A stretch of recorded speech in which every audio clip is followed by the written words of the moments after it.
Hello everyone Giles mentor ਦੇ official YouTube channel ਤੇ ਤੁਹਾਡਾ ਸਵਾਗਤ ਹੈ। ਪੰਜਾਬ ਪਟਵਾਰੀ ਐਗਜ਼ਾਮੀਨੇਸ਼ਨ ਦੇ ਅਕਾਊਂਟਸ ਦਾ ਲੈਕਚਰ ਅੱਜ ਅਸੀਂ 27 ਦੇਖਣ ਲੱਗੇ ਹਾਂ। ਅੱਜ ਤੁਹਾਨੂੰ ਮੈਂ ਨੈਕਸਟ ਟੌਪਿਕ ਕਰਾਵਾਂਗਾ। ਠੀਕ ਹੈ, ਮਤਲਬ ਫਾਈਨੈਂਸ਼ੀਅਲ ਅਕਾਊਂਟਿੰਗ ਮੈਂ ਕਰਾ ਚੁੱਕਾ, ਜਿਸ ਵਿੱਚ ਮੈਂ ਜਨਰਲ ਲੈਜਰ, ਟਰਾਇਲ ਬੈਲੈਂਸ, ਠੀਕ ਹੈ, ਫਾਈਨੈਂਸ਼ੀਅਲ ਸਟੇਟਮੈਂਟਸ, ਡੈਪਰੀਸੀਏਸ਼ਨ ਹੋ ਗਿਆ, BRS ਹੋ ਗਿਆ, ਰੈਕਟੀਫਿਕੇਸ਼ਨ ਆਫ ਐਰਰ ਹੋ ਗਿਆ, ਇਹ ਮੈਂ ਸਾਰੇ ਟੌਪਿਕ ਕਰਾ ਚੁੱਕਾ। ਇਹ ਕਿਸ 'ਚ ਆਉਂਦੇ ਨੇ? ਫਾਈਨੈਂਸ਼ੀਅਲ ਅਕਾਊਂਟਿੰਗ ਵਿੱਚ ਆਉਂਦੇ ਨੇ। ਹੁਣ ਮੈਂ ਤੁਹਾਨੂੰ ਕਰਾਵਾਂ ਕੋਸਟ ਅਕਾਊਂਟਿੰਗ। ਅੱਜ ਕਿਹੜਾ ਟੌਪਿਕ ਹੋਏਗਾ ਮੇਰਾ? Cost accounting. ਆਪਾਂ ਅੱਜ ਇੰਟਰੋਡਕਸ਼ਨ ਦੇਖਾਂਗੇ ਕੋਸਟ ਅਕਾਊਂਟਿੰਗ ਦੀ, ਕਿ ਐਕਚੁਅਲ 'ਚ ਕੋਸਟ ਅਕਾਊਂਟਿੰਗ ਦਾ ਮੀਨਿੰਗ ਕੀ ਹੈ, ਉਸ ਨੂੰ ਕਿਸ ਤਰ੍ਹਾਂ ਸਮਝਿਆ ਜਾ ਸਕਦਾ ਹੈ। ਲੈਕਚਰ ਸਟਾਰਟ ਕਰਨ ਤੋਂ ਪਹਿਲਾਂ ਪੰਜਾਬ ਪਟਵਾਰੀ ਐਗਜ਼ਾਮੀਨੇਸ਼ਨ ਲਈ ਤੁਹਾਨੂੰ ਮੌਕ ਟੈਸਟ ਪ੍ਰੋਵਾਈਡ ਕੀਤੇ ਜਾ ਰਹੇ ਨੇ, ਸੈਕਸ਼ਨਲ ਟੈਸਟ ਪ੍ਰੋਵਾਈਡ ਕੀਤੇ ਜਾ ਰਹੇ ਨੇ, ਈ-ਬੁੱਕਸ ਪ੍ਰੋਵਾਈਡ ਕੀਤੀਆਂ ਜਾ ਰਹੀਆਂ ਨੇ। ਜਿਹੜੇ ਬੱਚੇ ਖਰੀਦਣਾ ਚਾਹੁੰਦੇ ਹਨ ਉਹ www.gilsmentortest.com ਤੋਂ ਜਾ ਕੇ ਖਰੀਦ ਸਕਦੇ ਹਨ। ਕੋਸਟ ਅਕਾਊਂਟਿੰਗ ਨੂੰ ਸਮਝਣ ਤੋਂ ਪਹਿਲਾਂ ਮੈਂ ਤੁਹਾਨੂੰ ਇੱਕ ਇੰਟਰੋਡਕਸ਼ਨ ਦੱਸਾਂਗਾ। ਤੁਹਾਨੂੰ ਇੱਕ ਬ੍ਰਾਂਚਿਸ ਦੇਖੀ ਹੋਣੀ ਹੈ। ਮੈਂ ਤੁਹਾਨੂੰ ਪਹਿਲਾ ਲੈਕਚਰ ਜਿਹੜਾ ਕਰਾਇਆ ਸੀ ਉਹ ਬ੍ਰਾਂਚਿਸ ਦਾ ਸੀ। ਠੀਕ ਹੈ, ਜਿਸ ਵਿੱਚ ਤੁਹਾਨੂੰ ਦੱਸਿਆ ਸੀ ਕਿ 3 ਤਰ੍ਹਾਂ ਦੀ ਬ੍ਰਾਂਚਿਸ ਹੁੰਦੀਆਂ: financial accounting, cost accounting, management accounting. ਠੀਕ ਹੈ, ਫਾਈਨੈਂਸ਼ੀਅਲ ਅਕਾਊਂਟਿੰਗ ਕੀ ਕਰਦੀ ਹੁੰਦੀ ਸੀ? ਫਾਈਨੈਂਸ਼ੀਅਲ ਪੋਜੀਸ਼ਨ ਦੇਖਣੀ ਬਿਜ਼ਨਸ ਦੀ, ਠੀਕ ਹੈ, ਅਤੇ ਪ੍ਰੋਫਿਟ ਦੇਖਣਾ।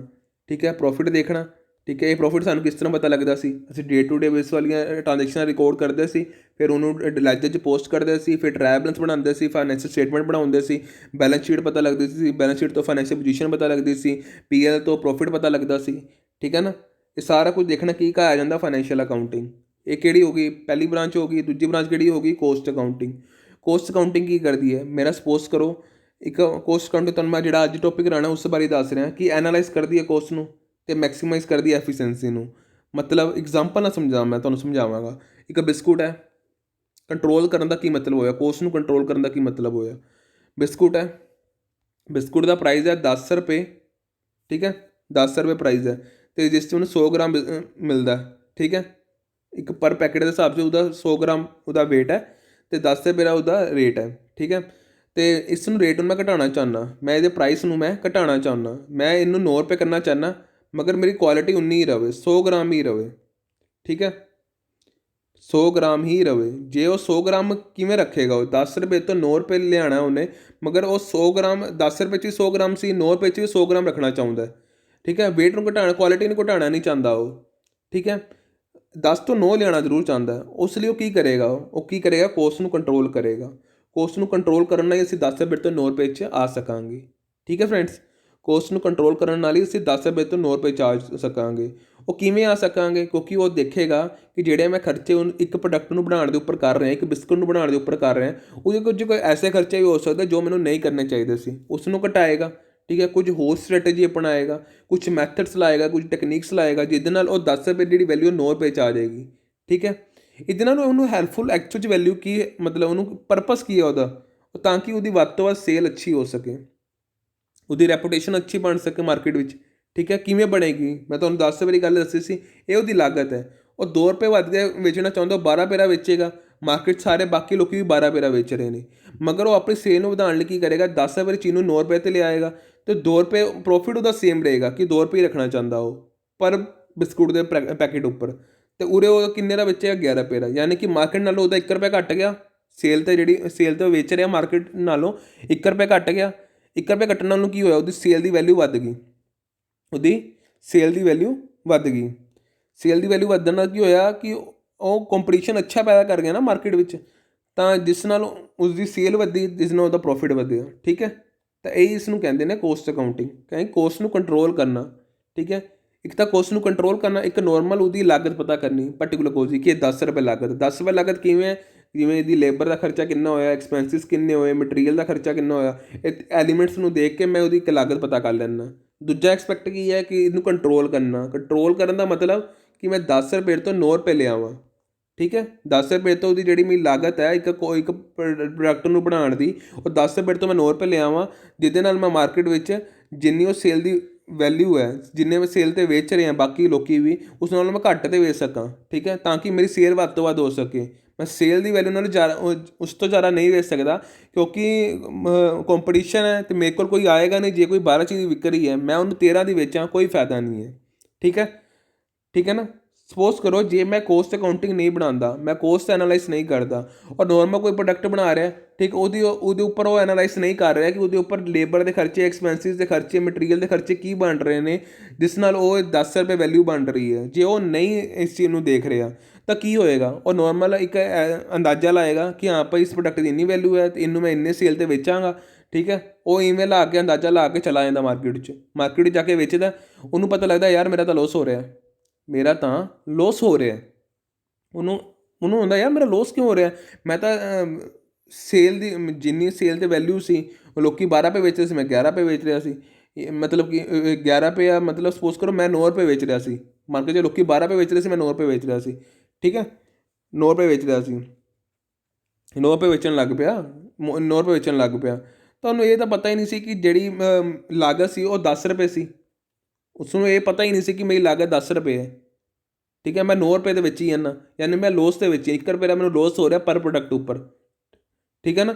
ਉਸਨੂੰ ਇਹ ਤਾਂ ਪਤਾ ਨਹੀਂ ਸੀ। ਉਸਨੂੰ ਇਹ ਪਤਾ ਕਰਨ ਲਈ ਆਪਣੇ ਜਿਹੜੇ ਅਕਾਊਂਟਸ ਅੱਛੇ ਦੇਖਣੇ ਪੈਣੇ ਹੈ, ਅੱਛੇ ਦੇਖਣੇ, ਉਹਨੂੰ ਕੋਸਟ ਅਕਾਊਂਟੈਂਟ ਰੱਖਣਾ ਪੈਣਾ। ਕੋਸਟ ਅਕਾਊਂਟੈਂਟ ਕੀ ਕਰੇਗਾ, ਉਹਦੇ ਪਰਟੀਕੁਲਰ ਪ੍ਰੋਡਕਟ ਉੱਪਰ ਦੱਸ ਦੇਗਾ ਕਿ ਯਾਰ ਇਹਦੇ ਉੱਪਰ ਇੰਨਾ ਖਰਚਾ ਆਏਗਾ ਤੁਹਾਡਾ ਅਤੇ ਤੁਸੀਂ ਇਸ ਦੇ ਵਿੱਚ ਇੰਨਾ ਮੁਨਾਫਾ ਐਡ ਕਰਕੇ ਇੰਨੇ 'ਤੇ ਇਸ ਨੂੰ ਸੇਲ ਕਰ ਸਕਦੇ ਹੋ, ਠੀਕ ਹੈ, ਇੱਕ ਪਰਟੀਕੁਲਰ ਪ੍ਰੋਡਕਟ ਨੂੰ, ਜਿਹਦੇ ਨਾਲ ਤੁਹਾਨੂੰ ਪ੍ਰੋਫਿਟ ਅੱਛਾ ਹੋਏਗਾ। ਉਹਦਾ ਕੰਮ ਕਿੰਨਾ ਆਸਾਨ ਹੋ ਗਿਆ ਜੇ ਉਹ ਕੋਸਟ ਅਕਾਊਂਟੈਂਟ ਰੱਖ ਲੈਂਦਾ। ਕੋਸਟ ਅਕਾਊਂਟੈਂਟ ਦੀ ਵੈਲਿਊ ਫਾਈਨੈਂਸ਼ੀਅਲ ਅਕਾਊਂਟਿੰਗ ਨਾਲੋਂ ਵੀ ਜ਼ਿਆਦਾ ਹੈ ਕਿਉਂਕਿ ਉਹ ਇਨੋਵੇਟਿਵ ਹੈ, ਠੀਕ ਹੈ। ਉਹ ਮੈਥਡਸ ਲਾਏਗਾ, ਟੈਕਨੀਕਸ ਲਗਾਏਗਾ ਜਿਸ ਨਾਲ ਉਹ ਕੀ ਤੈਅ ਕਰੇਗਾ ਕਿ ਇੱਕ ਪਰਟੀਕੁਲਰ ਪ੍ਰੋਡਕਟ ਦੀ ਕੋਸਟ ਵੈਲਿਊ ਘੱਟ ਜੇ ਅਤੇ ਉਹਦੀ ਸੇਲ ਵੱਧ ਤੋਂ ਵੱਧ ਜੇ। ਇੱਕ ਬਿਜ਼ਨਸ ਦਾ ਸਭ ਤੋਂ ਵੱਡਾ ਮੋਟਿਵ ਕੀ ਹੁੰਦਾ, ਉਹਦੀ ਸੇਲ ਵਧੇ, ਪ੍ਰੋਫਿਟ ਵਧੇ, ਠੀਕ ਹੈ ਨਾ। ਤਾਂ ਕੋਸਟ ਅਕਾਊਂਟੈਂਟ ਦੀ ਵੈਲਿਊ ਬਹੁਤ ਹੈ, ਫਾਈਨੈਂਸ਼ੀਅਲ ਅਕਾਊਂਟਿੰਗ ਦੀ ਵੀ ਹੈ, ਮਗਰ ਕੋਸਟ ਅਕਾਊਂਟਿੰਗ ਦੀ ਬਹੁਤ ਵੈਲਿਊ ਹੈ ਉਹਦੀ, ਠੀਕ ਹੈ ਨਾ।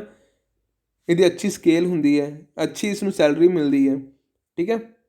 ਇਹ ਫਾਈਨੈਂਸ਼ੀਅਲ ਅਕਾਊਂਟੈਂਟ ਅਲੱਗ ਹੁੰਦਾ, ਜਨਰਲ ਅਕਾਊਂਟੈਂਟ ਹੁੰਦਾ, ਕੋਸਟ ਅਕਾਊਂਟੈਂਟ ਸਪੈਸ਼ਲ ਹੁੰਦਾ ਕਿਉਂਕਿ ਉਹਨੂੰ ਸਪੈਸ਼ਲ ਨੌਲੇਜ ਹੋਣੀ ਜ਼ਰੂਰੀ ਹੈ। ਉਸਨੂੰ ਪਤਾ ਹੋਣਾ ਜ਼ਰੂਰੀ ਹੈ ਕਿ ਇੱਕ ਪ੍ਰੋਡਕਟ ਦੇ ਉੱਪਰ ਮੈਂ ਇਸ ਨੂੰ ਕਿਸ ਤਰ੍ਹਾਂ ਇਸਦੀ ਕੋਸਟ ਨੂੰ ਘਟਾ ਕੇ ਇਹਦੀ ਵੱਧ ਤੋਂ ਵੱਧ ਸੇਲ ਕਰ ਸਕਾਂ, ਠੀਕ ਹੈ। ਉਸ ਤੋਂ ਬਾਅਦ ਮੈਨੇਜਮੈਂਟ ਅਕਾਊਂਟਿੰਗ ਕਿਹਨੂੰ ਕਹਿੰਦੇ ਨੇ, ਮੈਨੇਜਮੈਂਟ ਅਕਾਊਂਟਿੰਗ ਕਿਹਨੂੰ ਕਹਿੰਦੇ ਨੇ, ਜਿਹੜੇ ਮੈਂ ਉੱਪਰ 2 ਅਕਾਊਂਟ ਬਣਾਏ ਹੈ, ਇਸ ਦਾ ਜਿਹੜਾ ਡਾਟਾ ਹੈ, ਇਸ ਡਾਟੇ ਨੂੰ ਮੈਂ ਯੂਜ਼ ਕਰਕੇ, ਠੀਕ ਹੈ, ਜੋ ਕੋਸਟ ਦਾ ਡਾਟਾ ਹੈ ਅਤੇ ਫਾਈਨੈਂਸ਼ੀਅਲ ਦਾ ਡਾਟਾ ਉਸਨੂੰ ਯੂਜ਼ ਕਰਕੇ ਮੈਂ ਆਪਣੇ ਫਿਊਚਰ ਦੇ ਪਲਾਨ ਬਣਾ ਸਕਾਂ, ਠੀਕ ਹੈ, ਕਿ ਮੈਂ ਫਿਊਚਰ 'ਚ ਕਿੱਥੇ ਕਿੱਥੇ ਇਨਵੈਸਟ ਕਰ ਸਕਦਾ। ਜੇ ਮੇਰਾ ਪ੍ਰੋਫਿਟ ਅੱਛਾ, ਕੈਪੀਟਲ ਅੱਛੀ ਚੱਲ ਰਹੀ ਹੈ ਤਾਂ ਹਾਂ ਭਾਈ ਮੈਂ ਹੁਣ ਇਨਵੈਸਟ ਕਰ ਸਕਾਂਗਾ। ਜੇ ਮੇਰੇ ਪਰ ਪ੍ਰੋਡਕਟ ਦੀ ਕੋਸਟ ਅੱਛੀ ਚੱਲ ਰਹੀ ਹੈ, ਹਾਂ ਯਾਰ ਇਸ ਨੂੰ ਮੈਂ ਹੁਣ ਹੋਰ ਵਧਾ ਸਕਦਾ, ਮਤਲਬ ਕਿ ਮੇਰੀ ਉਹਨੂੰ ਕੋਸਟ ਅਕਾਊਂਟਿੰਗ ਕਰਨ ਨਾਲ ਉਹਨੂੰ ਕੀ ਹੋ ਗਿਆ, ਉਹਦੀ ਸੇਲ ਵਧ ਗਈ ਉਸ ਪ੍ਰੋਡਕਟ ਦੀ। ਤਾਂ ਮੈਨੇਜਮੈਂਟ ਅਕਾਊਂਟਿੰਗ ਕੀ ਕਰੇਗਾ, ਉਹ ਪਲਾਨ ਕਰੇਗਾ ਯਾਰ 2 ਸਾਲ ਮੈਂ ਇਹਨੂੰ ਹੋਰ ਅੱਗੇ, ਮਤਲਬ ਉਹਦੀ ਸਟ੍ਰੈਟਜੀ ਇਹ ਰਹੇਗੀ ਕਿ ਮੈਂ 2 ਸਾਲ ਇਸ ਦੀ ਪ੍ਰੋਡਕਸ਼ਨ ਹੋਰ ਵਧਾ ਦੂੰਗਾ ਕਿਉਂਕਿ ਮੈਨੂੰ ਲੱਗ ਰਿਹਾ ਇਸ 'ਚ ਮੁਨਾਫਾ ਹੋਏਗਾ ਹੀ ਹੋਏਗਾ। ਤਾਂ ਐਸੇ ਤਰ੍ਹਾਂ ਦੇ ਆਪਣੇ ਡਿਸੀਜ਼ਨ ਲੈਣੇ ਹੈ, ਪਲਾਨਸ ਬਣਾਉਣੇ, ਇੱਕ ਬਜਟ ਤਿਆਰ ਕਰਨਾ, ਉਹ ਸਭ ਕੀ ਹੁੰਦਾ, ਉਹ ਹੁੰਦਾ ਮੈਨੇਜਮੈਂਟ ਅਕਾਊਂਟਿੰਗ। ਉਹ ਮੈਨੇਜਮੈਂਟ ਅਕਾਊਂਟਿੰਗ ਦਾ ਕੰਮ ਹੈ, ਠੀਕ ਹੈ।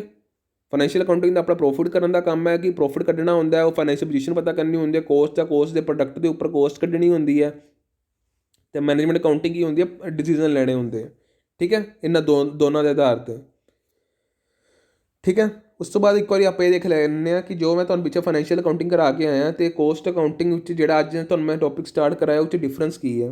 ਪਹਿਲਾ ਤਾਂ ਹੈਗਾ ਜਿਹੜਾ ਫਾਈਨੈਂਸ਼ੀਅਲ ਅਕਾਊਂਟਿੰਗ ਆ ਉਹ ਇੰਟਰਨਲ ਅਤੇ ਐਕਸਟਰਨਲ ਪਾਰਟ ਹੈ ਆਰਗੇਨਾਈਜੇਸ਼ਨ ਦਾ, ਮਗਰ ਜਿਹੜਾ ਕੋਸਟ ਅਕਾਊਂਟਿੰਗ ਹੈ ਉਹ ਇੰਟਰਨਲ ਪਾਰਟ ਹੈ। ਇੰਟਰਨਲ ਪਾਰਟ ਕਿਵੇਂ ਹੈ, ਕਿਉਂਕਿ ਇਸ ਵਿੱਚ ਕੁਛ ਨੂੰ ਬਾਹਰ ਦੀ ਮਾਰਕੀਟ ਦਾ ਉਹਦਾ ਕੋਈ ਲੈਣਾ ਦੇਣਾ ਨਹੀਂ, ਮਾਰਕੀਟ ਵਿੱਚ ਤਾਂ ਉਹ ਆਪਣੇ ਰੇਟ ਨੂੰ ਘਟਾਉਣਾ ਹੀ ਚਾਹੁੰਦਾ, ਮਗਰ ਐਕਚੁਅਲ 'ਚ ਉਹਨੂੰ ਜਿਹੜਾ ਸਟੱਡੀ ਕਰਨਾ ਉਹਨੂੰ ਆਪਣੇ ਬਿਜ਼ਨਸ ਦਾ ਹੀ ਸਟੱਡੀ ਕਰਨਾ, ਮਤਲਬ ਉਹਨੂੰ ਆਪਣੇ ਜਿਹੜਾ ਪ੍ਰੋਡਕਟ ਬਣਾਇਆ ਉਸਨੇ ਉਸ ਨੂੰ ਸਟੱਡੀ ਕਰਨਾ ਹੈ। ਮਤਲਬ ਕਿ ਇਹ ਇੰਟਰਨਲ ਡਿਪਾਰਟਮੈਂਟ ਦਾ ਕੰਮ ਹੈ, ਕੋਈ ਬਾਹਰ ਦੇ ਬੰਦੇ ਦਾ ਕੰਮ ਨਹੀਂ ਹੈ।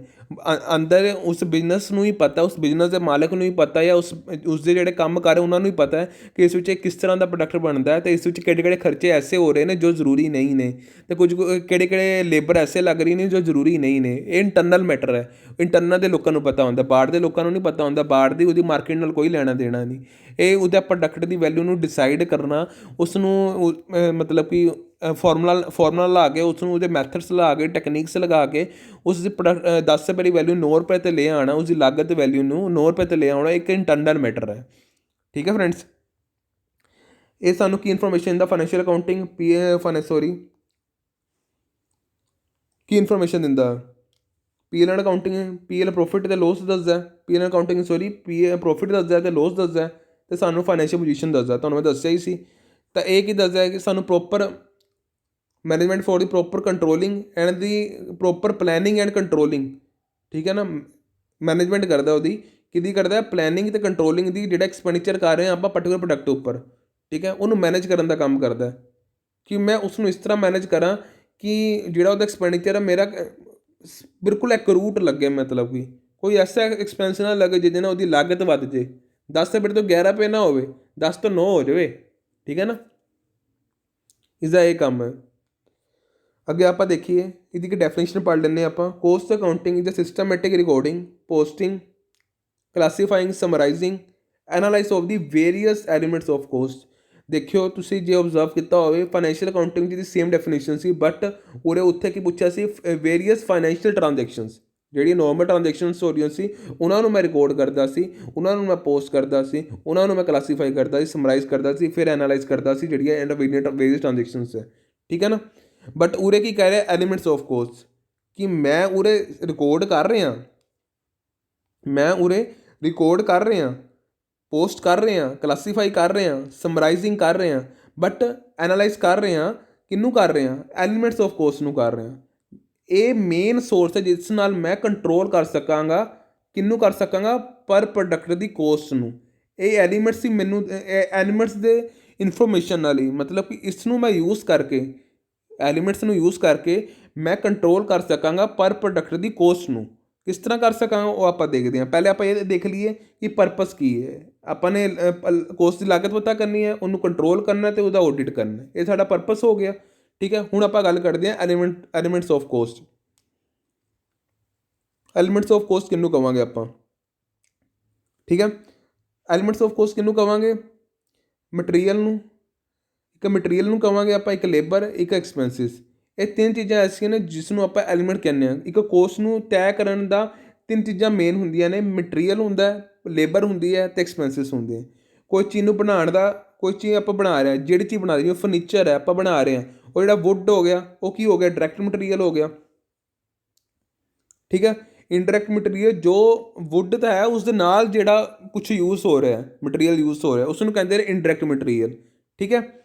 ਇਸੇ ਤਰ੍ਹਾਂ ਲੇਬਰ ਹੈ, ਵੁੱਡ ਨੂੰ ਤਿਆਰ ਕਰਨ ਦਾ, ਉਸ ਨੂੰ ਇੱਕ ਸੁਚਾਰੂ ਰੂਪ ਤਿਆਰ ਕਰਨ ਦਾ ਮਤਲਬ ਕਿ ਉਸ ਨੂੰ ਇੱਕ ਫਰਨੀਚਰ ਦਾ ਰੂਪ ਦੇਣ ਦੇ ਉੱਪਰ ਜਿਹੜਾ ਉਹ ਕੰਮ ਕਰ ਰਿਹਾ ਉਸ ਨੂੰ ਉਸ ਨੂੰ ਇੱਕ ਫਰਨੀਚਰ ਦਾ ਰੂਪ ਦੇਣ ਵਿੱਚ ਉਸ ਦੀ ਮਜ਼ਦੂਰੀ ਕਰ ਰਿਹਾ, ਮਤਲਬ ਕਿ ਲੇਬਰ ਵਰਕ ਕਰ ਰਿਹਾ ਉਹਦੇ।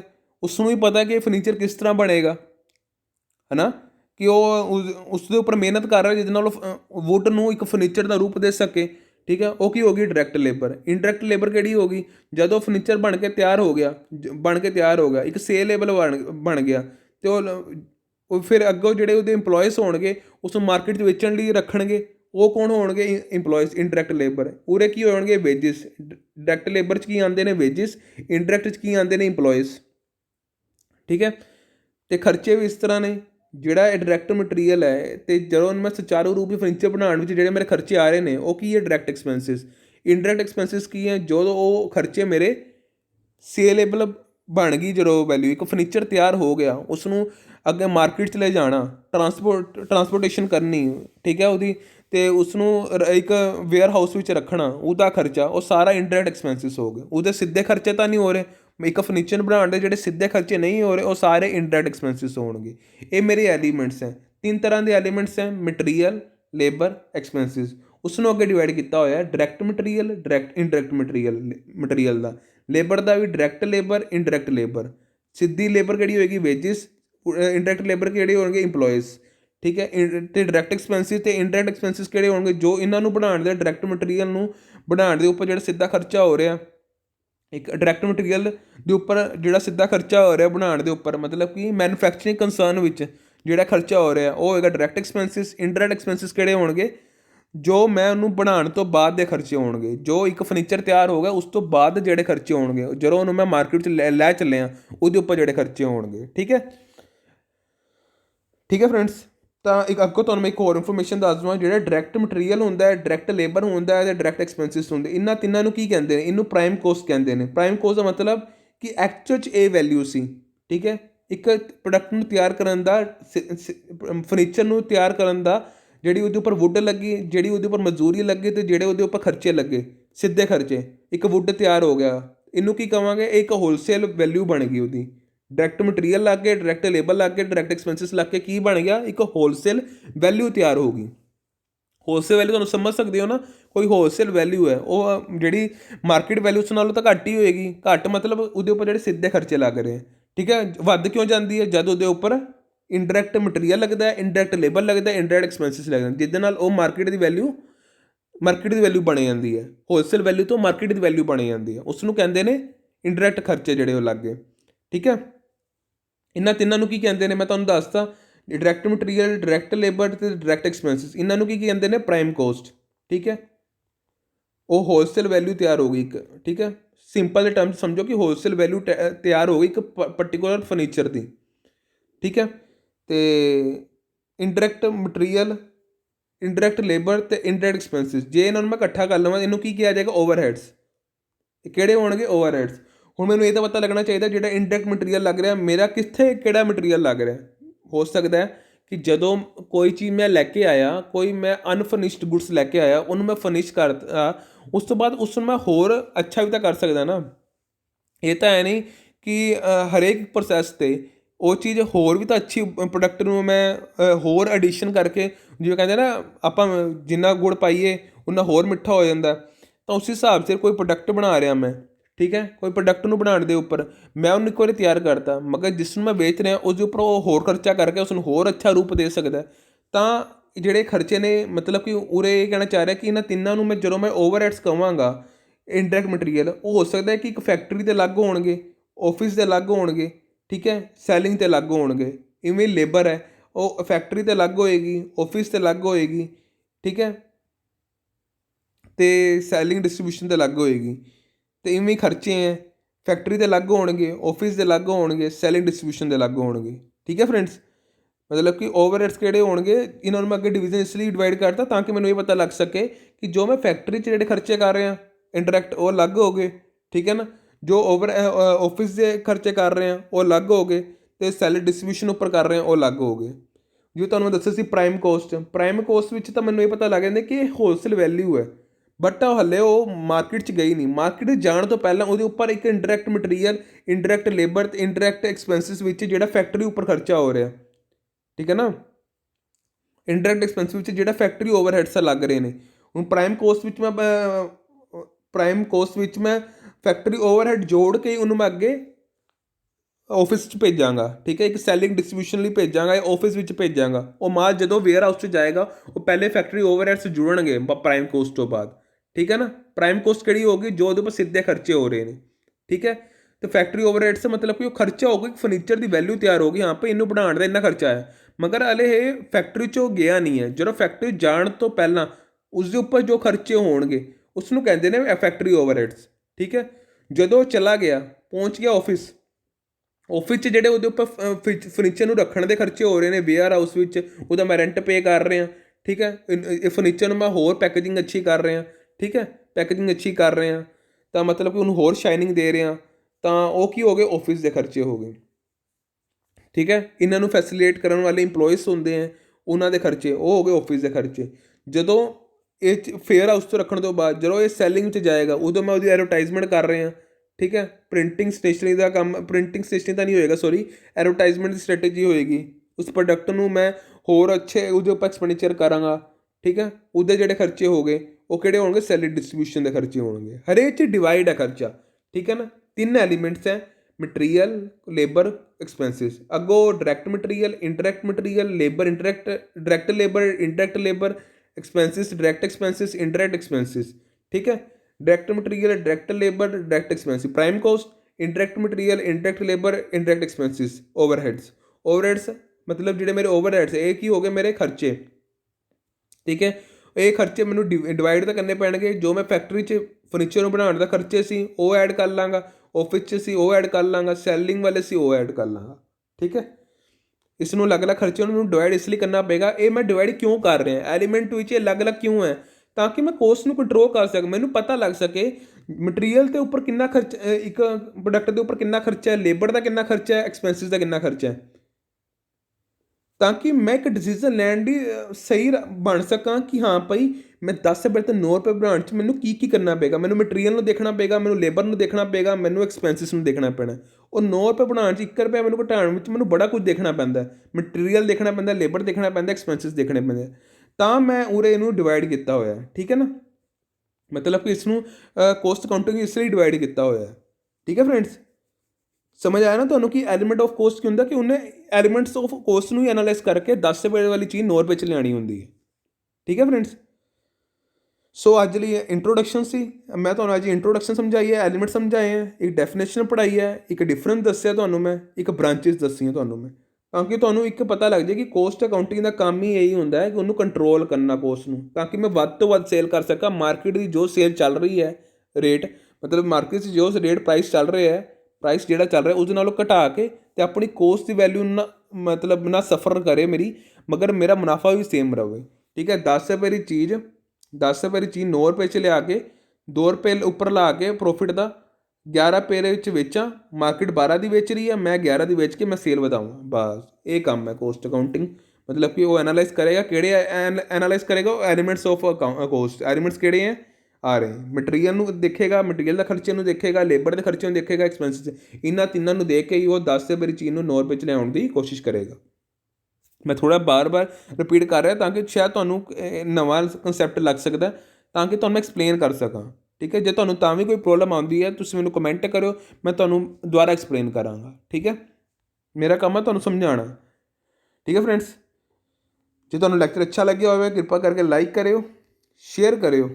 ਸ਼ੇਅਰ ਕਰਨਾ ਬਹੁਤ ਜ਼ਰੂਰੀ ਹੈ, ਠੀਕ ਹੈ ਨਾ। ਸ਼ੇਅਰ ਇਸ ਲਈ ਜ਼ਰੂਰੀ ਹੈ ਕਿ ਤੁਸੀਂ ਮੇਰੇ ਤੋਂ ਜਿਹੜੀ ਤੁਸੀਂ ਇਨਫੋਰਮੇਸ਼ਨ ਲੈ ਰਹੇ ਹੋ, ਨੌਲੇਜ ਲੈ ਰਹੇ ਹੋ, ਤੁਸੀਂ ਅੱਗੋਂ ਸ਼ੇਅਰ ਕਰੋਗੇ, ਇਹ 'ਚ ਤੁਹਾਡਾ ਹੀ ਫਾਇਦਾ ਹੋਣਾ ਹੈ, ਠੀਕ ਹੈ ਨਾ। ਇਹ ਤੁਹਾਨੂੰ ਹੀ ਹੈਲਪ ਹੋਏਗੀ। ਜੇ ਤੁਹਾਨੂੰ ਕੋਈ ਪ੍ਰੋਬਲਮ ਆਉਂਦੀ ਹੈ ਤੁਸੀਂ ਕਮੈਂਟ ਕਰਿਓ। ਹੁਣ ਅਸੀਂ ਕੱਲ੍ਹ ਮਿਲਾਂਗੇ, ਥੈਂਕ ਯੂ।